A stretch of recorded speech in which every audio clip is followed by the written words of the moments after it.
Hoy día nuestro tema es nada más que el menudo desafío de poner en marcha la nueva Constitución después de haber conocido el 15 de mayo recién pasado el borrador no final, sino que el penúltimo, porque queda ahora el trabajo de las comisiones de armonización, de articulado transitorio y de preámbulo. Pero quiero, antes de entrar en materia, recordar que Uchile TV transmite para todo el país en televisión abierta digital, en la región metropolitana y en ciudades como Chillán y Temuco. Lo hacemos en la señal 11.2. Además, en Antofagasta, Osorno y Punta Arenas estamos en el 7.2, por nombrar algunas de las ciudades. Pero también tenemos streaming, así que puede ver todos nuestros programas, este y los anteriores, en directo también por www.uchiletv.cl. Estamos en Instagram y en Facebook como @uchiletv, y también se puede comunicar con nosotros a través de nuestro correo canaluchiletv@uchile.cl. Bien, y tal como lo anunciamos, el tema que nos convoca hoy día es el borrador de la nueva Constitución. Y antes de comenzar esta conversación con dos grandes invitadas, queremos revisar algunos datos específicos en esta recta final del proceso. ¿Cuáles son las principales transformaciones que se vendrían? ¿Qué etapas y pasos vienen ahora en los días previos al 4 de septiembre, que es el día del plebiscito? Son algunas preguntas que nos va a responder el periodista Aldo Vidal en esta siguiente cápsula.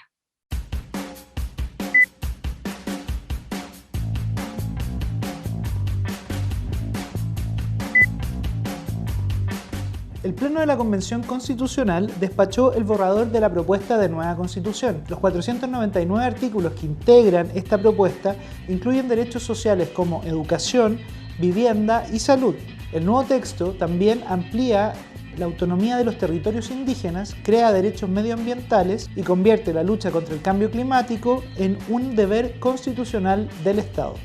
También hay una serie de modificaciones a las instituciones y al sistema político. Por ejemplo, dentro de los cambios se elimina el Tribunal Constitucional, que será reemplazado por una Corte Constitucional.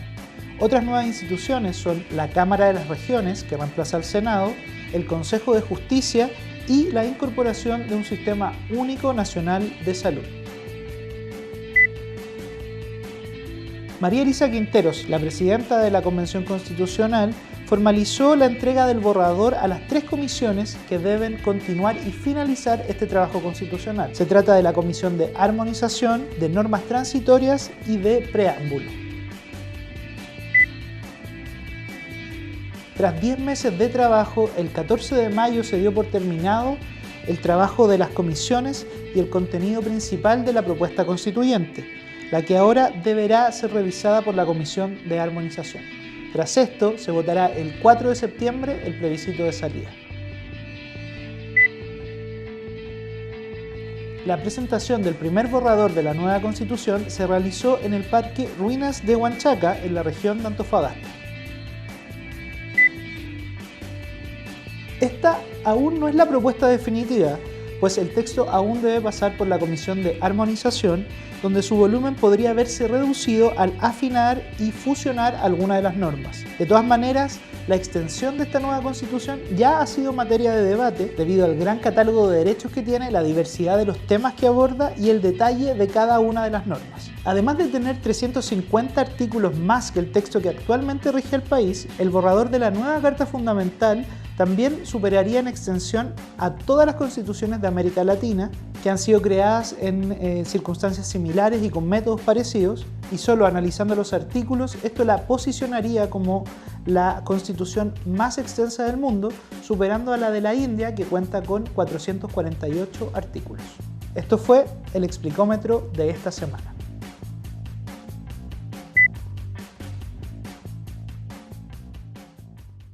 Bien, y después de este completo informe de Aldo Vidal, pasamos a saludar y darle la bienvenida a nuestras panelistas de hoy. Ellas son, primero, María Cristina Escudero, académica del Instituto de Asuntos Públicos de nuestra Universidad de Chile, doctora en Ciencias Políticas de la Universidad Católica. ¿Qué tal, María No, Cristina? sí, disculpa, pensé que está. Hola, buenas tardes, sí, buenas tardes, ¿cómo estás? Muy bien, gracias, muchas gracias por estar con nosotros. Igual que a Alejandra Llanos, abogada y académica del Centro de Estudios Constitucionales de Chile, de la Universidad de Talca. ¿Cómo estás, Alejandra? Bienvenida. Muchas gracias por la invitación. Hola María Cristina. Hola, Alejandra, ¿cómo estás? Hemos introducido el tema que nos ocupa hoy día, que es el proceso constituyente, ya está en la recta final, dijimos, y estamos en pleno trabajo de las 3 comisiones a cargo de redactar el preámbulo, armonizar estos más de 490 artículos que quedaron en el borrador de la propuesta de nueva constitución, y establecer el proceso de tránsito de el orden constitucional antiguo o que termina y el nuevo orden que se propone si es que se acoge en el plebiscito del 4 de septiembre. Entonces, la primera pregunta que me gustaría hacerle a María Cristina Escudero es cuál es el nivel de atribuciones, cuál es el espacio de atribuciones de la Comisión de Armonización, porque ya se presentaron las indicaciones respecto de algunos ámbitos, pero ellos hablan de que tienen destacador y no tienen lápiz ni tijera. ¿Pero qué significa eso en lo concreto? ¿Qué significa si un quórum entra en contradicción con otro quórum? Que es uno de los temas de debate. El quórum de reforma constitucional es contradictorio respecto de un quórum más bajo o más alto de algunas leyes. Entonces no se condice que una ley tenga quórum de aprobación más alto que otro, en fin. Hay ese tipo de contradicciones. ¿Existen las atribuciones de esta comisión, tal como se planteó, para realmente corregir este tipo de contradicciones que son más sustantivas? Yo creo que existe la posibilidad de que la comisión proponga al Pleno soluciones cuando ve que hay contradicciones que no puede resolver con una simple reflexión y racionalidad de armonización, ¿verdad? Si hay cosas que realmente quedaron en que hay que tomar una decisión por una u otra, la comisión corresponde que, especialmente si cae en cosas sustantivas, si es que tiene un efecto sustantivo en lo que se está decidiendo, tiene que hacer una propuesta al Pleno para armonizar eso. ¿Mm? Y en ese mismo sentido, Alejandra Llanos, cómo lo ves tú? Porque hay muchos desafíos pendientes por la envergadura del articulado de la propuesta, la envergadura en el sentido de la densidad de aspectos que abarca. Entonces, si se superponen unos con otros, hay espacio, por ejemplo, para fusionar artículos, para que resulte en un texto más simple, más digerible, más breve. Sí, efectivamente, Yasna, bueno, primero que todo señalar que esta comisión de armonización de la Convención Constitucional, que ya está en la recta final de este proceso constituyente, tiene por objetivo velar por la concordancia y coherencia de las normas constitucionales aprobadas. Entonces, en este sentido, lo que hace la comisión de armonización es muy importante porque finalmente tenemos una piedra en bruto y lo que tratamos de hacer es pulirla de la mejor manera de hacer una propuesta coherente a la ciudadanía de cara al plebiscito del 8 de septiembre. Entonces, en esa función de coherencia, de armonizar el texto constitucional, claramente pueden haber algunas discordancias en cuanto a los quórum, y eso también va a depender de cuáles son las voluntades políticas que en la comisión se ven reflejadas y que finalmente en el Pleno van a poder ser aprobadas. Yo creo que no rechazaría en una primera instancia si se pudiesen modificar estas contradicciones en los quórum, si es que existe alguna inconsistencia, en lo que tú señalabas, pueden haber normas legales, de rango legal, con quórum diferente, y precisamente la Comisión de Armonización es lo que viene a hacer, es verificar todas estas inconsistencias que se puedan derivar de estos quórum. María Cristina, además de lo extraño que resulta que una reforma constitucional tenga un quórum más bajo que una ley, por ejemplo, ¿qué otras grandes inconsistencias se observan? ¿Dónde te parece a ti que habría que enfocarse para que sea un texto más armónico? ¿Dónde se produjeron incoherencias de esa envergadura, o sea, que pongan dificultades en la nueva institucionalidad? No he hecho el trabajo de armonización, así que no tengo, o sea, yo he rescatado, tal como se ha señalado, que hay un problema con los quórums que es importante resolver. Probablemente también eso, lo que puede aparecer es que hay muchos, las normas están muy adjetivizadas. ¿Ya? Entonces, que una contradicción, lo que yo observo en muchas partes es que hay mucha reiteración, ¿ya? Y eso puede prestarse para confusión en el futuro, cuando se esté interpretando la Constitución y se diga, bueno, dicen 3 adjetivos aquí y este cuarto adjetivo no se repite en otra parte, entonces quiere decir que no va, ¿verdad? Que no hay que considerarlo. Entonces yo creo que ahí es cuando esta comisión tiene un rol importante de joyería fina, diría yo, de decir, bueno, si están los principios en la Carta de Principios, ¿ya? Que se han aprobado, ¿verdad? Quizás no es necesario reiterar tantas veces porque en la reiteración puede haber errores, porque si uno deja fuera una cosa, entonces la interpretación posterior puede generar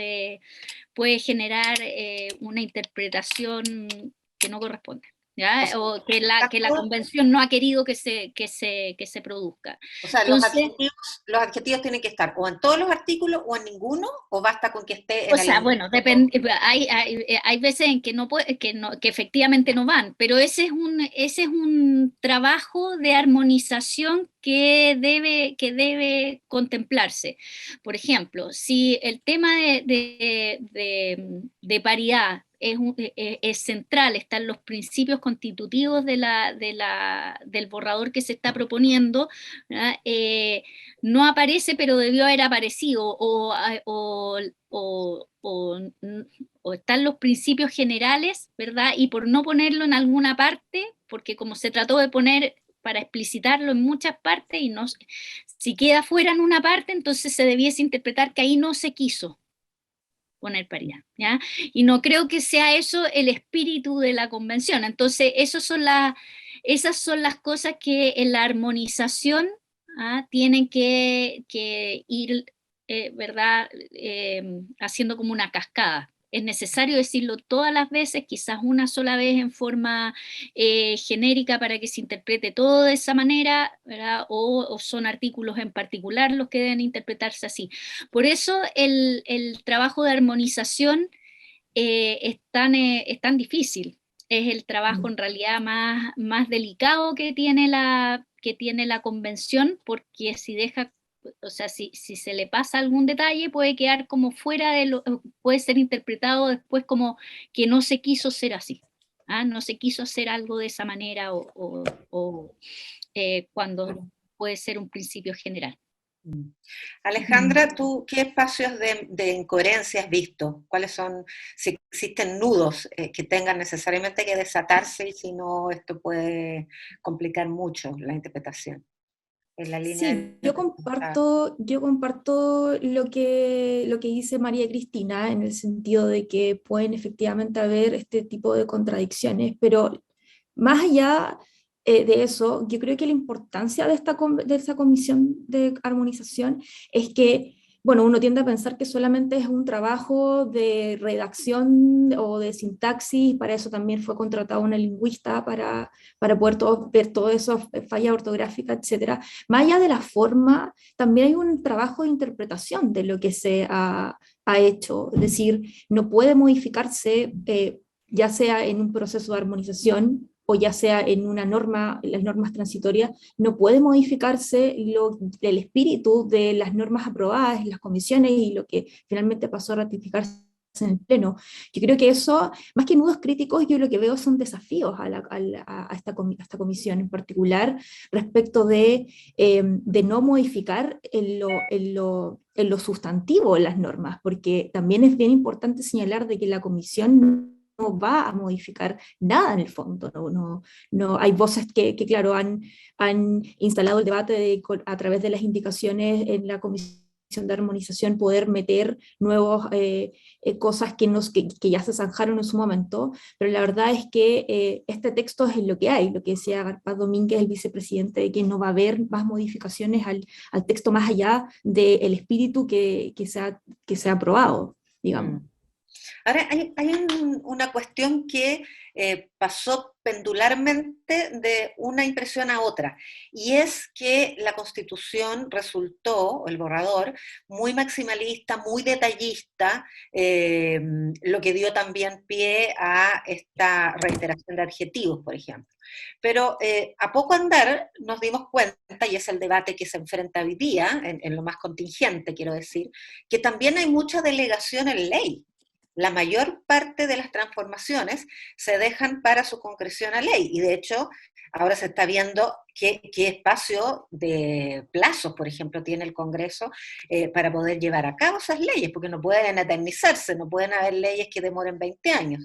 Entonces incluso se debate respecto a qué incentivos hay para esta eficiencia.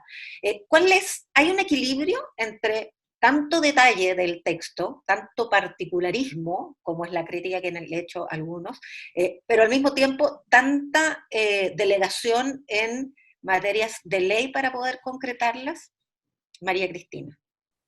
A ver, sí, eso era evidente que iba a pasar, ¿ya? O sea, especialmente en los espacios donde se innova, ¿ah? Donde hay innovación, entonces ahí tiene que haber una delegación a la ley para que afine los detalles de eso. Por ejemplo, en el régimen político, en el régimen político se establece que la Cámara de Regiones va a tener, o sea, que la Cámara de Diputados va a tener mínimo 155 miembros. ¿Eso qué significa? Que tiene que haber una ley que determine realmente cuáles van a ser en total la cantidad de diputados. Y en la Cámara de Regiones señala que no pueden ser menos, tienen que ser en números iguales, no menos de 3 por región. ¿Ya? Entonces, todo eso tiene que estar, tiene que trasladarse a una discusión legislativa sobre al final cuál va a ser específicamente la composición de nuestro poder legislativo. Entonces es evidente que donde se innova tiene que haber leyes, ¿ya? Y esta es un texto que innova en muchas materias, ¿ya? Entonces que se tiene que trasladar a texto legal. Y yo no le tengo miedo a que o sea, no creo que sea un criterio para decir debió o no haber sido más corta, más larga. Yo creo que eso no es un criterio para decidir la calidad del texto, ¿ya? Porque también es evidente que cuando se está en una instancia como esta, con la composición que tuvo la convención, que era una convención en que tiene muchos actores que no habían participado nunca de los procesos políticos, de los procesos de toma de decisiones, que estimen que tienen que dejar más cosas establecidas, porque hay más desconfianza en esos actores de que después se vayan a respetar esos parámetros que se están colocando, porque nunca habían estado en esas instancias, y después no van a estar, por lo menos en un tiempo, hasta que haya otras elecciones, porque las instituciones que están por fuera de la convención, ¿verdad?, tienen otra composición. Entonces, yo considero que hay un equilibrio en términos de que si hay innovación tiene que haber una delegación legal, ¿ya? Y que algunas de las cosas que son muy específicas por parte de la convención se deben a la forma, o sea, a la misma composición de la convención y cómo ve qué puede pasar en el futuro con lo que están proponiendo, ¿ya? Entonces, por tratar de dar más certezas, ¿verdad? Y guiar al legislador con más detalle sobre cuál era el espíritu, bueno, se tiene también un texto que es más largo. ¿ya? Y o sea, por esos dos criterios, porque innovan y porque quieren en el fondo establecer con más claridad qué es lo que se quiso hacer, ¿ya? Para que en las leyes eso se refleje. Ahora, eso podría ayudar a que la ley esté mejor orientada, ¿no? Para el legislador. Eventualmente, pero ahí nos encontramos con un problema que todavía que es el de los quórums de reforma constitucional. ¿Ah? Eso es interesante cómo quedó, porque por regla general los textos constitucionales tienen quórums más altos para reformarse, porque son acuerdos que ha costado mucho conseguir. Entonces, que se piensa que si se quiere cambiar, entonces también tiene que ser algo que sea un acuerdo transversal y no sujeto a mayorías que pueden cambiar rápidamente. Entonces, aquí hay algo que es un poco contradictorio, ¿ah? Que se quiere especificar mucho lo que se quiere hacer, pero también se pone un quórum bastante bajo para cambiar lo que tanto costó establecer en el borrador. ¿Ah? Y que a nivel comparado, ¿ah? También los quórums son un poco más exigentes por lo mismo, porque son acuerdos que son difíciles y que debiesen aspirar a tener una integración más amplia de los intereses que están presentes en la sociedad. Claro, uno de los problemas es el quórum que se requiere en el Congreso para ir materializando las legislaciones requeridas, y otros son los plazos de esta transición. Pero vamos a ir a una breve pausa, María Cristina Escudero, Alejandra Llanos, y volvemos para hablar de ese tema.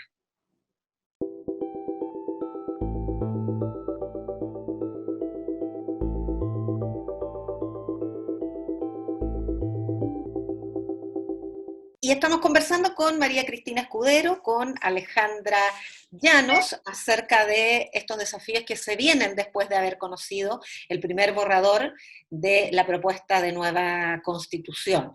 Alejandra, estuvimos viendo en el bloque anterior de qué manera armonizar estos pequeños ripios, reiteraciones, contradicciones que hay en el borrador, cómo concretarlos en ley o cómo hacer este tránsito para que las leyes le den forma concreta a las grandes transformaciones. Y como decía María Cristina Escudero, son muchas las innovaciones. Pero nos queda el tema de los plazos, y ahí entra el trabajo de la Comisión de Artículos Transitorios. ¿Cuánto puede tomar el proceso hasta que entre en régimen completo la nueva Constitución? Que muestra la experiencia comparada, porque hemos tenido procesos de nuevas constituciones recientes en Bolivia, en Ecuador, para hablar de nuestra región, un poco antes en Colombia. Colombia. ¿Cuánto demoró la implementación? Bueno, primero las implementaciones se tienen que adecuar a nuestra realidad jurídica y social, eso y política, por cierto, eso es lo primero. Entonces, a buenas y a primeras uno podría, y las mejores personas que tienen las mejores intenciones dicen que, no sé, un periodo de 3 años basta. Pero la verdad es que en la Comisión de Normas Transitorias también están haciendo un trabajo bien interesante, porque lo que las normas transitorias quieren o buscan es precisamente facilitar el cambio jurídico y hacerlo lo más llevadero posible. Entonces, en ese sentido, no solamente tenemos un texto constitucional que podemos tener nuestras desavenencias, que sí, en muchos o pocos artículos está muy bien regulado, ¿no? Pero sí se le ofrece la alternativa al poder legislativo, que es el poder político, para poder llevar la tarea de la transición. Porque no solamente aquí se van a crear nuevas instituciones, sino que también pasan instituciones antiguas o viejas a un nuevo sistema jurídico, y para eso necesitamos no solamente un armazón de leyes, sino que también necesitamos una orgánica que vaya acompañando esto. Y la tarea que tiene hoy el Congreso, o la que va a tener para regular todas estas materias, yo creo que al menos va a tomar unos 10 años. Eso es lo que en experiencia comparada se ha dicho.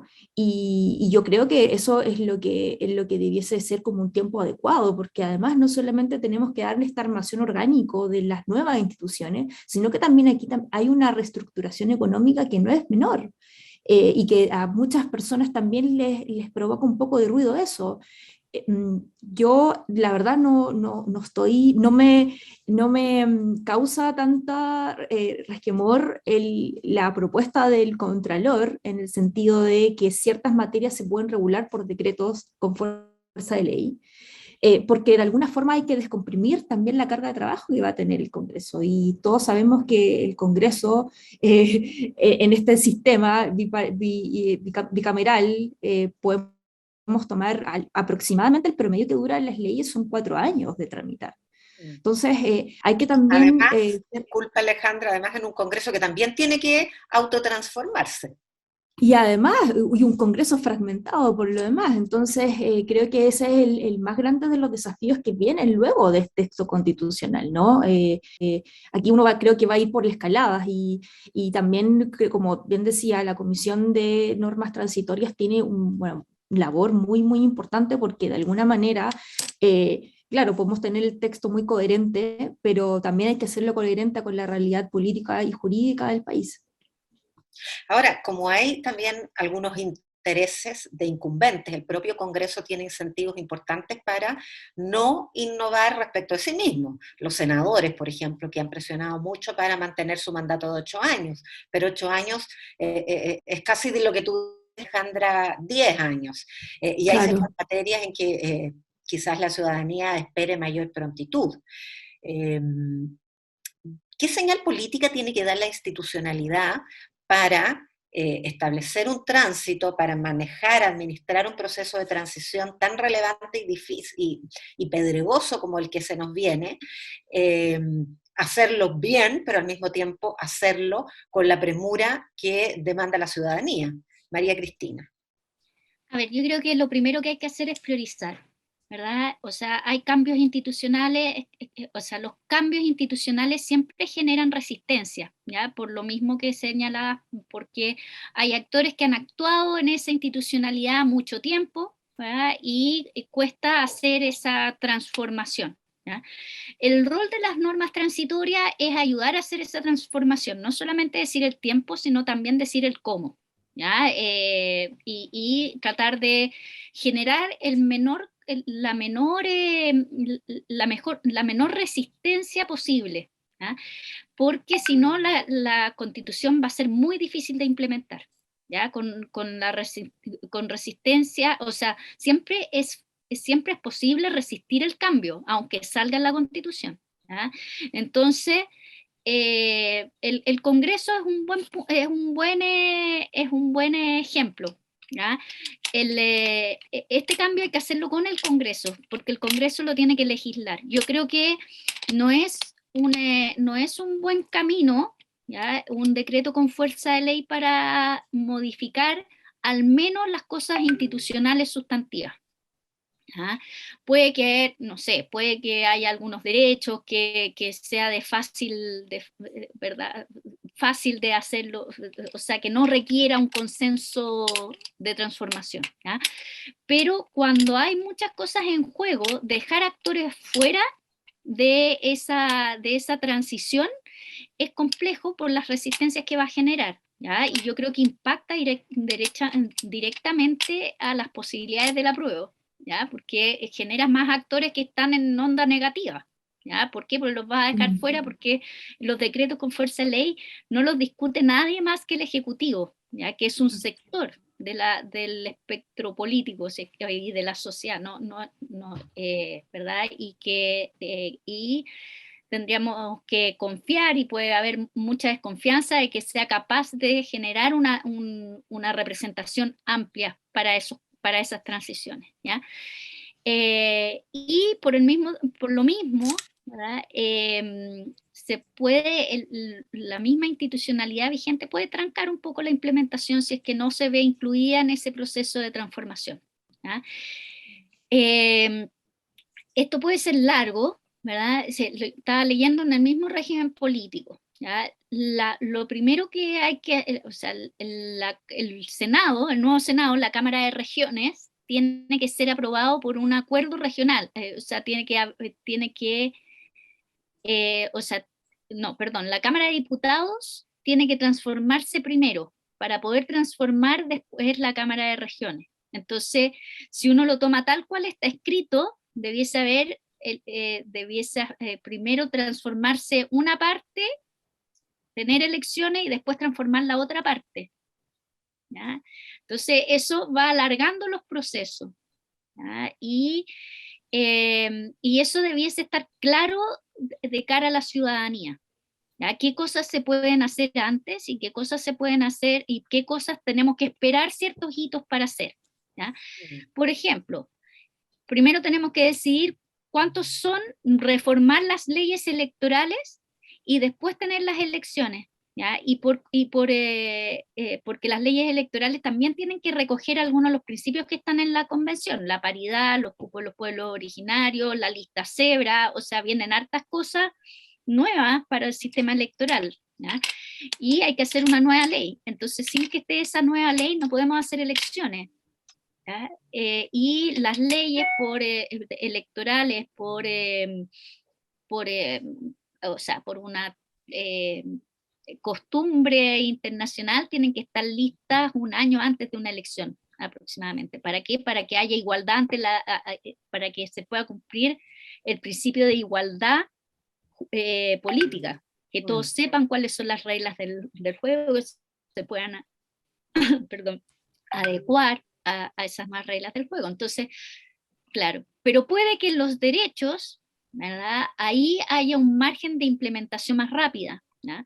Pero como decía Alejandra, también tiene que haber reformas probablemente tributarias para eso, ¿ya? Y priorización, ¿ya? Porque no, o sea, que salga en la Constitución no quiere decir que al día siguiente tengamos todos una vivienda digna, ¿verdad? Tiene que Claro, haber... pero por ejemplo, ahí volvemos al tema de los decretos con fuerza de ley, porque cuando lo plantea el Contralor General de la República, que en realidad fue él el primero en plantearlo, dice, bueno, es que hay materias que se tienen que administrar rápidamente, como los derechos de salud.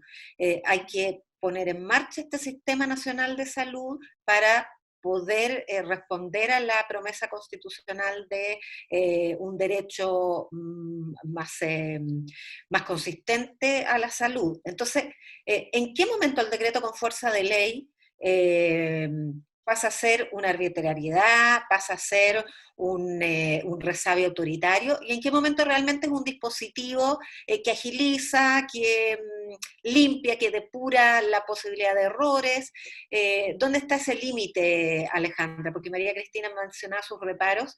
Me da la impresión, si interpreto bien, más bien a la señal política que significa resistir esta crítica que son instrumentos No, autoritarios. pero también es una crítica de fondo. O Ya. sea, no es solo porque se ve mal, ¿ya? Sino porque también, o sea, también, bueno, voy a dejar a Alejandra contestar, porque después yo puedo, pero porque los decretos con fuerza de ley son propios de otros sistemas políticos, no de la deliberación propia de la democracia.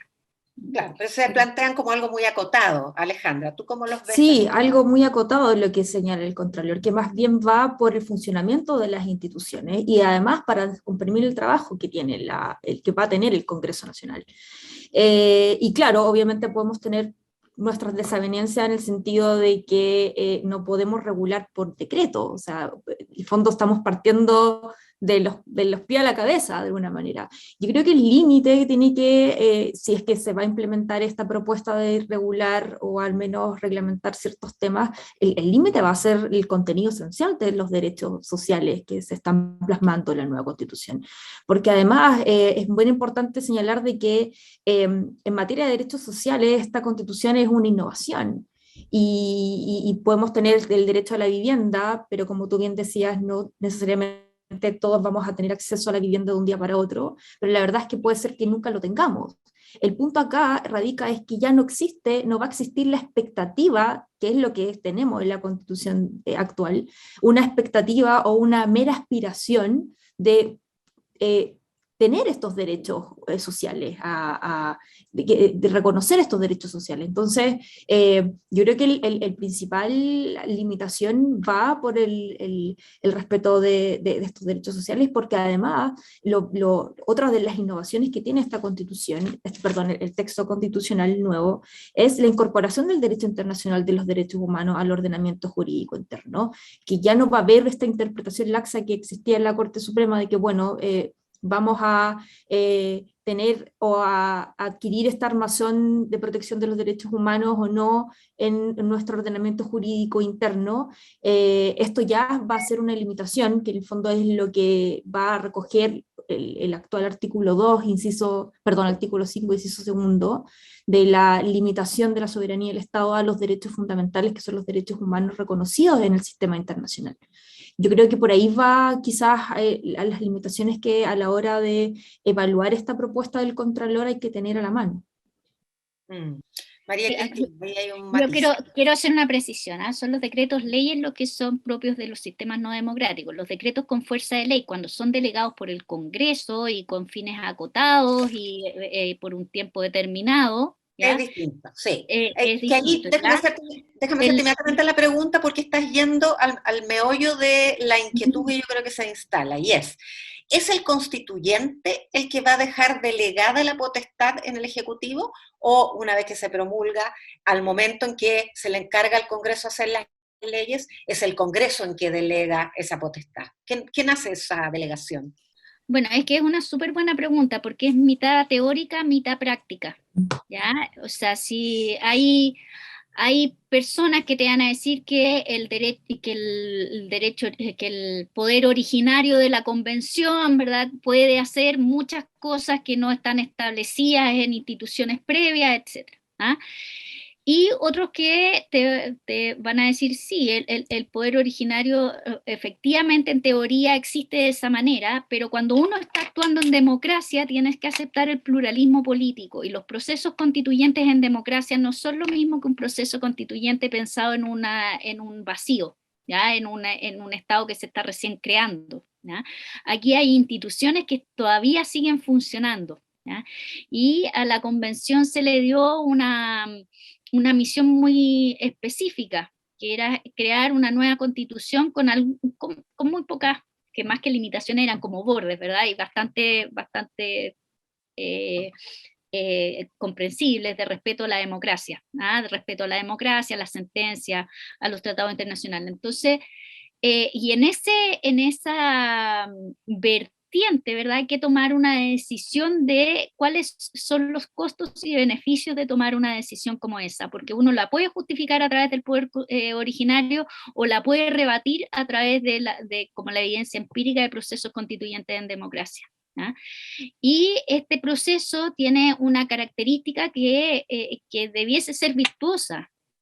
Bueno, que ha generado muchos problemas a la convención, porque ha sido a la luz del día, entonces, pero ha sido deliberativa, en términos de que hasta las ideas más locas se han debatido, se han votado, y se han tomado decisiones. Entonces, generar una instancia que es menos deliberativa para su implementación tiene costos y beneficios, y esa es la decisión que hay que tomar. Claro, puede ser más rápido, pero también puede tener un problema de legitimidad. Alejandra, nos quedan 30 segundos. ¿Cómo acotamos eso para evitar el problema de legitimidad que dice María Cristina? Qué difícil pregunta, porque recojo el razonamiento que comentaba María Cristina en cuanto a que el Congreso tiene que haber una representación amplia para poder lograr esta transición. Y en ese sentido, el Congreso también le va a tocar la tarea de representar ciertas voces que más bien en algunos casos no fueron escuchadas por tiempo en la convención, que son, yo pienso, por ejemplo, en los funcionarios públicos de ciertas instituciones. Aquí hay instituciones que van a desaparecer, como por ejemplo el Instituto Nacional de Derechos Humanos, el continuador legal, la propuesta es la Defensoría del Pueblo. ¿Cuáles van a ser las atribuciones que va a tener ese órgano en particular? Pero ¿cómo vamos a solucionar el problema de las personas que trabajan en las instituciones por mucho tiempo. Es decir, va a haber, por ejemplo, o se va a dejar a la ley el tema de las indemnizaciones a estos trabajadores, o va a haber una ley que da continuidad a la llamada ley espejo, por ejemplo. Entonces, todas esas, creo, aristas, va a ser, creo yo, el Congreso quien va a tener que venir a solucionar esto. Y bueno, con todo el desafío que implica poder tener una unidad en el tratamiento de los votos. Sí, y se nos llegó el tiempo encima, igual que en la Convención Constitucional, que pucha que le faltó tiempo para poder decantar mejor. A este programa también, pero quedan un montón de temas planteados, los vamos a retomar en algún minuto. Un millón de gracias, María Cristina Escudero, politóloga, y lo mismo a Alejandra Llanos, abogada y experta en estos temas constitucionales.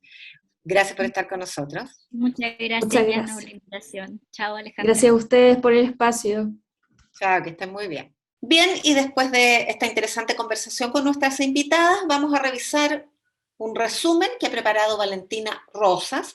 Ella es subdirectora de la organización Tenemos que Hablar de Chile y nos va a contar cómo fue esta primera semana del trabajo de las 3 comisiones finales de la Convención Constitucional y cómo está organizado lo que se viene, la última etapa de este proceso.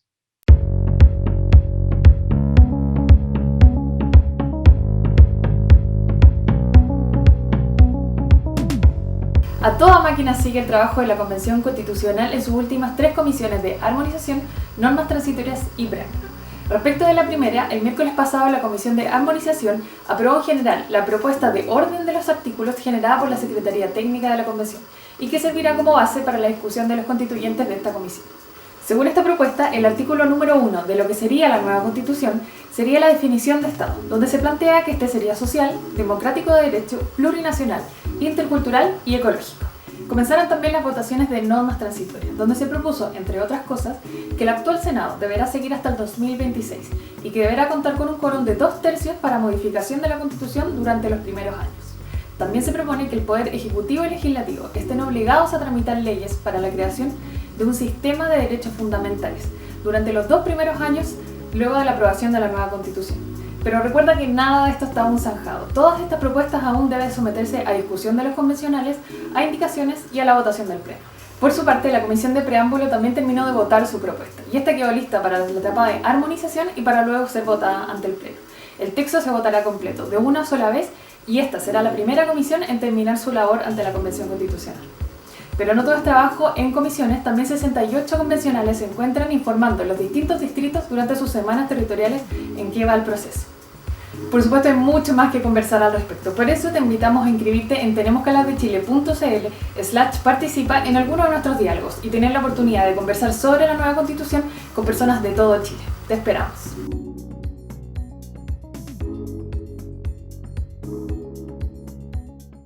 Así hemos llegado al final de nuestro programa. Uchile TV, recuerde, transmite a todo el país, en la región metropolitana, desde el 11.2 de la señal digital. Tenemos también presencia en las redes sociales, Twitter e Instagram, @UchileTV. Estamos en un correo electrónico y también puede revivir nuestros programas en el canal de YouTube de la Universidad de Chile. Muchas gracias.